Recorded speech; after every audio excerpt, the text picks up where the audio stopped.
Viewers আসসালামু আলাইকুম, সবাইকে আমার চ্যানেলের পক্ষ থেকে স্বাগত জানাচ্ছি। জাতীয় বিশ্ববিদ্যালয়ের অধীনে 2024-25 সেশনের ডিগ্রি ভর্তির প্রথম মেধা তালিকার রেজাল্ট প্রকাশিত হবে 4 নভেম্বর বিকাল 4টায়। অবশ্য কিভাবে এই রেজাল্টটি দেখবেন তা নিয়ে আজকের এই ভিডিওতে আলোচনা করব। মূলত রেজাল্ট দেখার দুটি পদ্ধতি রয়েছে।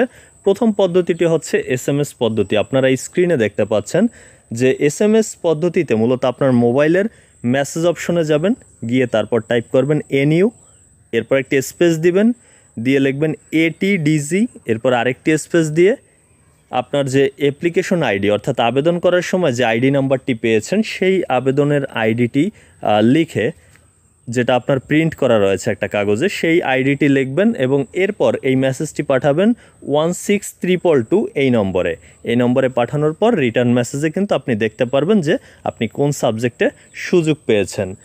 এর বাইরে আরেকটি পদ্ধতি হচ্ছে অনলাইন পদ্ধতি। অনলাইন পদ্ধতিতে আপনি যদি রেজাল্ট দেখতে চান সেক্ষেত্রে আপনার একটি ব্রাউজার ওপেন করতে হবে মোবাইল থেকে বা কম্পিউটার থেকে।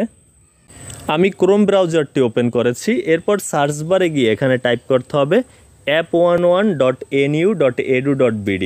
আপনাদের সুবিধার্থে ভিডিওর ডিসক্রিপশন বক্সে লিঙ্ক দেওয়া রয়েছে, সেখানে ক্লিক করে আপনি আপনার রেজাল্টটি দেখতে পারবেন। তো ওয়েবসাইটের লিঙ্ক হচ্ছে app11.nu.edu.bd। এই ওয়েবসাইটে প্রবেশ করা মাত্র এরকম একটি ইন্টারফেস দেখতে পারবেন। আপনার যে কাজটি সেটি হচ্ছে এখানে দেখতে পাচ্ছেন যে অ্যাপ্লিক্যান্ট লগ ইন নামে একটা অপশন রয়েছে। এই যে অ্যাপ্লিক্যান্ট লগ ইনের উপরে ক্লিক করার পর আপনি এখান থেকে খুঁজে নেবেন যে ডিগ্রি পাস লগ ইন। এই যে এখানে দেখতে পাচ্ছেন ডিগ্রি পাস লগ ইন। এই ডিগ্রি পাস লগ ইনের উপরে ক্লিক করা মাত্রই কিন্তু আপনাকে নতুন আরেকটি ইন্টারফেসে নিয়ে যাওয়া হবে, যেখানে আপনি দুইটি ইনফরমেশন দিলেই আপনার রেজাল্টটি দেখতে পারবেন। এক হচ্ছে অ্যাপ্লিকেশন আইডি। আপনি যখন আবেদন করেছিলেন তখন কিন্তু আপনি একটা আইডি পেয়েছেন, সেটার PDF কপি কিংবা প্রিন্ট কপি কিন্তু আপনার হাতে রয়েছে এবং যেখানে নাম্বারটি দেওয়া রয়েছে আপনার অ্যাপ্লিকেশন যে আইডি নাম্বারটি সেটি এখানে টাইপ করবেন। এরপর পিন নাম্বার, আপনি যখন আবেদন করেছেন তখন মেসেজের মাধ্যমে কিন্তু একটি পিন পেয়েছেন। অবশ্য আবেদনের সময়ও কিন্তু আপনি অনলাইনেও একটি পিন পেয়েছেন, একই পিন।